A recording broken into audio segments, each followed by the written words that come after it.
Merci à Chérif Cheikh Ahmed Tidiane Chérif Diop pour toutes ces informations. Mesdames, Messieurs, nous avons le plaisir de recevoir le ministre Babacar Gaye. Bonsoir.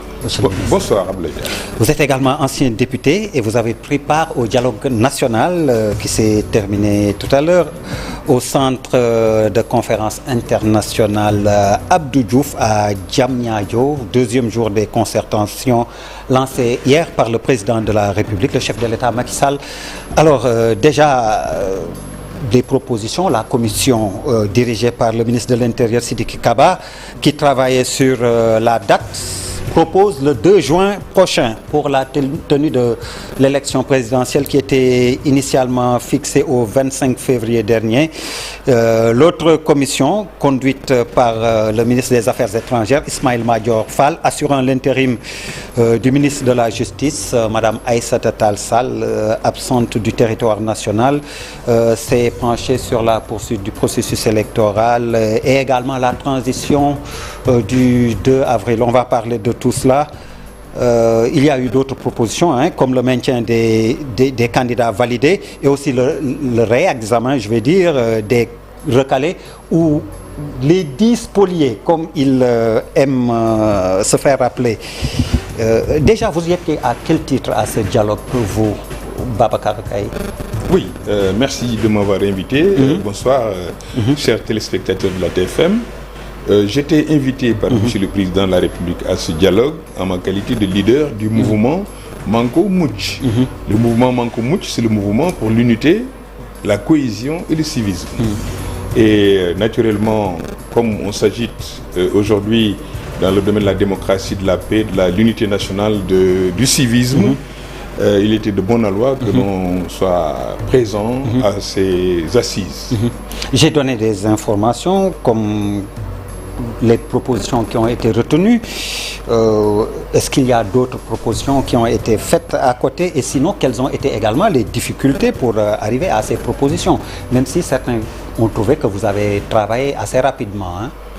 Oui, parce que je pense, compte tenu de l'agenda et compte tenu des thèmes qui avaient été retenus, il était très aisé de finaliser ces travaux, d'autant que ce qui aurait pu apporter une résistance à certaines propositions en ayant des contre-propositions n'était pas sur place. J'allais dire, tous ces candidats retenus et qui ont boycotté donc les travaux, ils ont leur raison, je les comprends. Et ont-ils raison selon vous? Bon, ça dépend de quel côté on se situe. Si on est acteur de la paix, si on est, comme nous, désintéressé par les coteries et les positions personnelles, naturellement, ils ont tort. Mais comme ils ont à défendre des intérêts particuliers et peut-être une carrière politique, compte tenu de tout ce qui pourrait sortir comme conclusion de ces travaux, certainement ils redoutaient qu'on remette en cause les droits acquis qu'ils ont sur la base donc, de la décision du Conseil constitutionnel. Je pense que sous ce rapport, ils peuvent avoir raison de ne pas venir, mais en tout cas de cause, je pense qu'ils ont manqué l'occasion de venir s'exprimer, de créer s'il le faut des désaccords qui auraient pu peut-être davantage compliquer la tâche à ceux qui aujourd'hui sont en train de vouloir dérouler un agenda qui leur sont propres. Alors vous parlez de droits acquis et apparemment on n'a pas touché à ces droits-là, d'après les propositions en tout cas. Bon, vous savez, la Commission n'avait pas pour objet de maintenir ou de casser les droits acquis. Les commissions avaient pour objet d'abord de fixer, de proposer une date au président de la République et ensuite de proposer la durée de la transition en fonction de la date retenue, mais surtout comment gérer cette transition. Je pense que les deux commissions ont travaillé donc sur la base de ce cahier de charges et ils ont pu réussir de manière peut-être quasi unanime au niveau de la commission date à retenir la date du 2 juin et à ouvrir des perspectives sur le processus électoral, c'est-à-dire de maintenir les 19 candidats validés entre guillemets par le Conseil constitutionnel, même s'il y a eu des réserves sur l'existence qu'il y aurait de candidats qui ne seraient pas exclusivement sénégalais, certains ont pensé qu'il va falloir peut-être tirer au clair cette situation pour éviter qu'il y ait une injustice par rapport à ce qui avait été donc écarté pour cette cause-là. Et deuxièmement, au niveau de la commission transition, il y a eu aussi presque une quasi-unanimité sur la question de la gestion de la transition, parce que les commissaires ont pensé que le président actuel, d'habitude et de coutume, transmettait les pouvoirs à son successeur dans un cérémonial qui était devenu républicain. Donc, il souhaite que ce soit toujours le président Macky Sall qui transfère de manière directe les clés du pouvoir à son successeur. Et pour ça, il serait la personne la mieux indiquée, connaissant déjà l'État, l'ayant déjà exercé la fonction de président de la République. Ensuite, n'étant plus intéressé par la gestion du pouvoir, parce que comme il l'a réaffirmé, sa mission prend fin le 2 avril. Je pense que c'est quelqu'un sur qui nous pouvons compter pour gérer justement cette phase transitoire. D'autant que, comme tout le monde le sait, la Constitution sénégalaise prévoit à l'article 36 alinéa 2 que le président en exercice reste en fonction jusqu'à l'installation de son successeur. Même s'il y a plusieurs interprétations possibles, il y a au moins un bénéfice, au nom du bénéfice du doute, on peut considérer que quand même le président Macky Sall est la personne indiquée pour poursuivre, gérer cette phase transitoire, d'autant qu'il n'y a pas d'empêchement, il n'y a pas de décès. Mais il y a problème parce qu'il a dit, comme vous l'avez dit vous-même, qu'il est vraiment décidé. Et il a décidé de partir le 2 avril. Pas une minute de plus, il a dit son mandat se termine. Et comment éviter là le cas d'une vacance de pouvoir et des interprétations justement qui vont forcément avoir lieu sur cette vacance? Comment régler ça selon la Constitution ou le Conseil constitutionnel? Vous savez, une Constitution, elle est un ensemble de lois qui sont à des niveaux supérieurs. En général,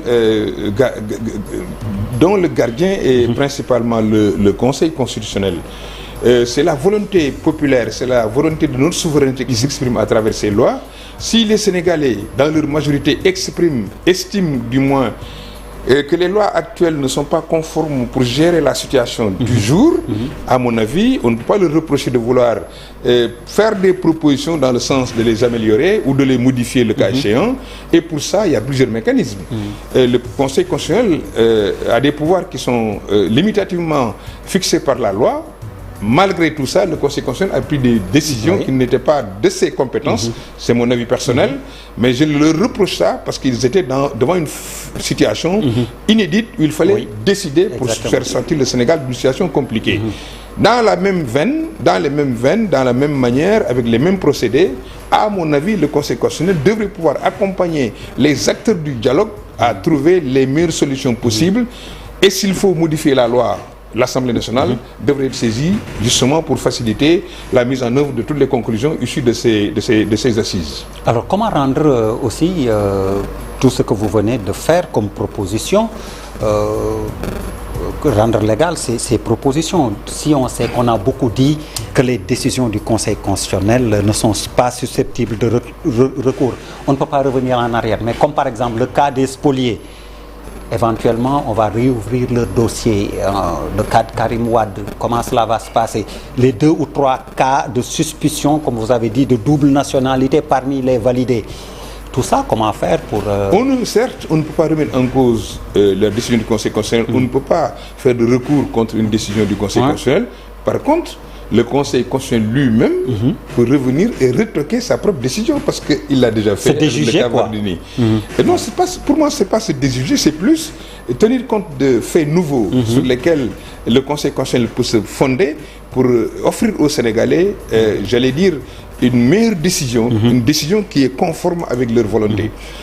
D'autre part, la loi étant le fait de l'Assemblée nationale, j'estime que si nous voulons peut-être aller très vite et si nous voulons inscrire l'action des conclusions du dialogue, il suffit de remettre à l'Assemblée nationale son pouvoir souverain de prendre des décisions, en tout cas de voter la loi au nom du peuple. Et pour ça, je pense qu'il n'y a pas de souci, c'est toujours possible, il suffit que les Sénégalais s'entendent et je pense que ça a été la volonté du chef de l'État de convoquer ces assises pour que le Sénégal, je ne parle pas simplement de ceux qui sont candidats admis encore moins des candidats dits spoliés ou recalés, mais du Sénégal dans sa composante la plus élargie possible. Et je pense que c'est ce que nous avons vécu ces 2 jours-là. Alors, qui mieux que vous pour nous raconter ce qui s'est passé? Vous avez été transversal dans ce dialogue, vous avez participé aux 2 commissions. Quelles ont été les difficultés pour arriver à la date du 2 juin? Quelles sont les contraintes auxquelles on a tenu compte? D'abord, il faut retenir qu'il n'y a pas eu cette unanimité, peut-être que l'on peut soupçonner. Oui, autour du déjà, au niveau de l'ouverture de la cérémonie, on a senti que ceux qui ont participé au dialogue, pour les appeler les dialogueurs, il y en a qui étaient farouchement opposés à dépasser la date du 2 avril. Il y a d'autres qui pensaient peut-être qu'il fallait tout faire pour rester strictement dans les limites fixées par le Conseil constitutionnel. Par contre, ceux qui étaient favorables à des mutations ont pu défendre leurs arguments dans des ateliers. Et dans un premier temps, il y a eu des confrontations d'idées, c'est normal que chacun dise ce qu'il pense. Et c'est en cela d'ailleurs que je regrette que certains ne soient pas venus pour défendre leur posture et leur position. In fine, il y a eu dans la commission date une quasi-unanimité pour fixer la date du 2 en tenant compte de tout ce qu'il y a comme obstacle d'ici le 2 juin. Par exemple, les manifestations religieuses, peut-être les contraintes de temps. Une fois qu'on aura fixé la date, il y a des délais constitutionnels et des délais légaux qu'il faut respecter, des délais légaux du moins qu'il faut respecter. Tout ça a fait que peut-être il a été très facile et debout par acclamation, la commission a retenu la date du 2. Ils ont laissé des ouvertures pour ce qui concerne comment gérer donc la question des 19 retenus et certainement certains recalés qui quand même présentent des profils intéressants pour que cette élection soit la plus inclusive possible. Comme on a dit sur la transition aussi, presque de manière unanime, la commission a estimé que le président Macky Sall est la personne la mieux indiquée pour gérer la transition. Et comment maintenant le faire en tenant compte de la date qui a été fixée, mais surtout des risques ou en tout cas des opportunités qu'il y aura à modifier la configuration de la liste des candidats. Tout ça va déterminer en réalité la durée de la transition. C'est pourquoi je pense cette commission aussi a estimé qu'ils vont acter l'accord, c'est-à-dire retenir le président Macky Sall comme étant celui qui va gérer la transition en conformité avec l'article 36 de la Constitution alinéa 2, mais surtout tenir compte de la date qui sera fixée par la commission numéro 1 et éventuellement des réaménagements qui seront faits sur la liste des candidats. Alors on a également parlé d'amnistie lors de ce dialogue. À l'ouverture, le président a pris sur lui. Et puis en 64 d'indépendance, on se rend compte que l'Assemblée nationale a voté par 3 fois des lois d'amnistie de Senghor à Diouf en passant par Wade. Et sous Wade d'ailleurs, vous étiez vice-président à l'Assemblée en 2004 je pense. Absolument. Lors de la du vote de la loi Ezzan. Absolument, j'étais là, vice-président. Alors, peut-être nous rappeler déjà, c'est quoi une loi d'amnistie et la portée pour ceux qui ne savent pas encore.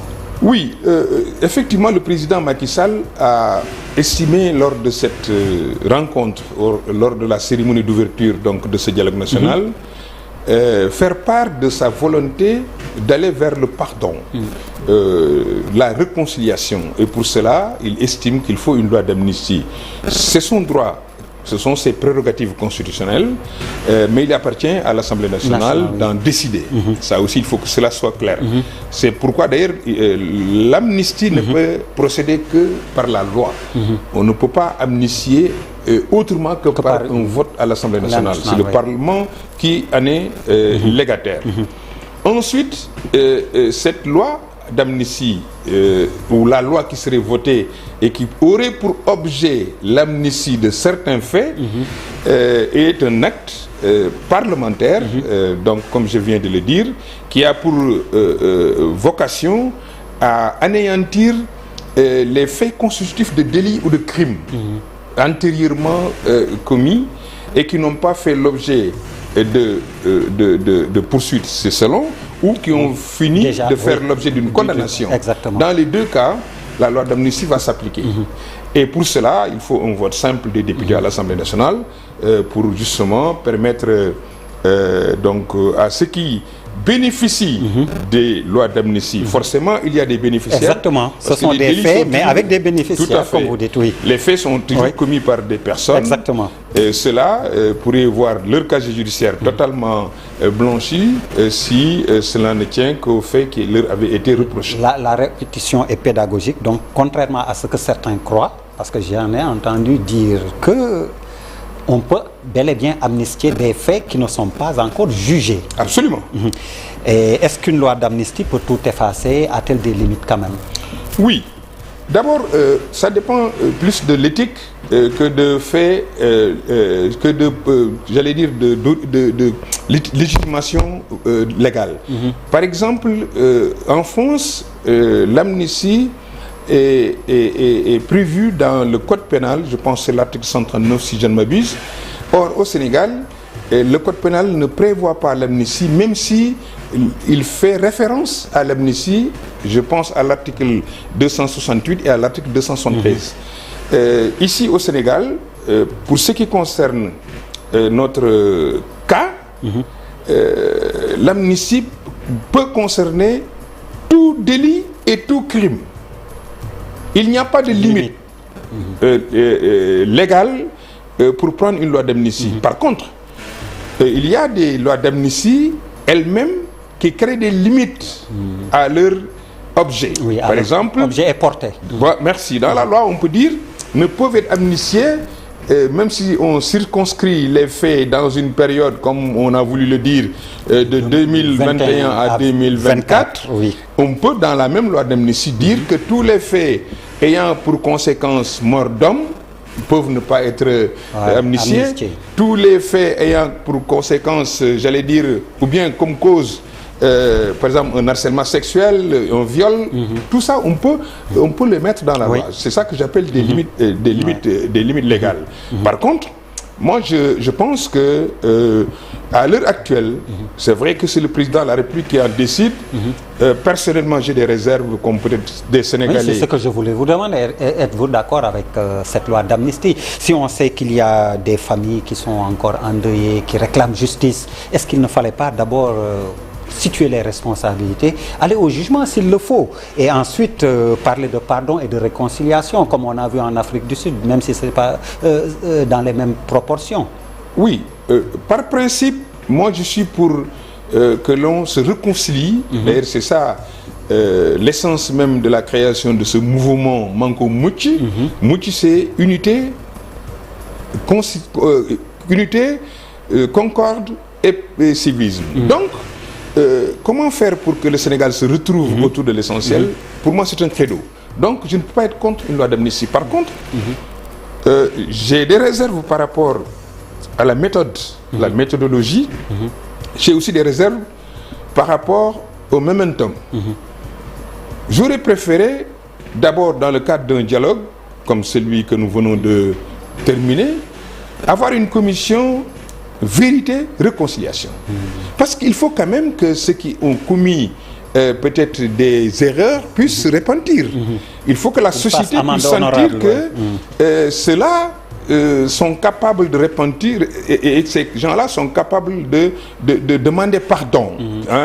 Et sous ce rapport, il aurait fallu qu'il y ait des conclusions, qu'on se dise la vérité, les vérités qu'il faut, qu'on situe les responsabilités d'abord avant de procéder au pardon. Et cela aurait dû être vraiment le bouquet donc de toutes les actions que le président a menées avant son départ peut-être de la tête de l'État, et décidé évidemment sur la base des conclusions d'une commission et qui aura fait la lumière sur tout ce qui s'est fait, parce que on ne doit pas accepter l'impunité, surtout pour la classe politique qui doit donner l'exemple. Je suis contre l'impunité de la classe politique. Sinon, il suffit d'être populaire pour se permettre n'importe quoi, après revenir pour dire oui, je ne dois pas être jugé parce que je suis un homme populaire. Cela, de mon point de vue, devrait aujourd'hui être banni de notre système démocratique et de notre République. Par contre, est-ce que c'est la voie idéale d'aller vers une réconciliation en amnistiant tout le monde? C'est dans le camp où on se situe. Je pense que le président Macky Sall se trouve dans ce cadre des positivistes qui estiment qu'effectivement pour faire des pas supplémentaires dans l'apaisement, il faut aller directement vers une loi d'amnistie. C'est son choix, il faut le respecter. Par contre, j'aurais préféré, moi, passer par d'autres voies avant d'en arriver à une loi d'amnistie. Dès jeudi, l'Assemblée donc sera saisie, selon nos informations. Et pour vous, cette loi va-t-elle passer? Tout dépend de comment elle est libellée, tout dépend de son contenu, tout dépend aussi de tout ce qui sera fait en amont, en termes de dialogue parlementaire, pour arriver à peut-être convaincre les groupes parlementaires et peut-être certains députés qui risquent d'être récalcitrants pour des considérations personnelles à voter cette loi-là. Je pense que les présidents du groupe parlementaire donc de la majorité a aujourd'hui du pain sur la planche. C'est parce que c'est lui et certainement et lui et le président de l'Assemblée nationale qui seraient peut-être les porteurs du projet du président de la République. Et sous ce rapport, ils ont une mission de consultation, de concession et de remodelage. Pourquoi pas donc de texte qui viendra du gouvernement, si tant est qu'il y a des députés qui sont réticents et qui ont peut-être émettre des réserves, qui auraient aimé qu'on modifie la loi en tenant compte de leur déshydratage. Je pense que ça aussi, ça fait partie du travail parlementaire et j'ai confiance aux députés qui sont à l'Assemblée nationale. Ils trouveront le meilleur moyen et la meilleure voie pour tracer une sortie de crise, parce qu'en réalité nous sommes aujourd'hui très divisés, nous sommes on se regarde en chien de faïence. Une démocratie n'est pas faite pour ça. Merci beaucoup, Monsieur le ministre Babacar Gaye. C'est moi d'avoir donné l'opportunité de venir échanger avec vous sur ces questions d'actualité et à chaud. Merci beaucoup. Merci à vous également, mesdames, messieurs, de nous avoir reçus chez vous. Excellente suite de programmes sur la TFM, la télévision Futur Média. Merci, bonsoir.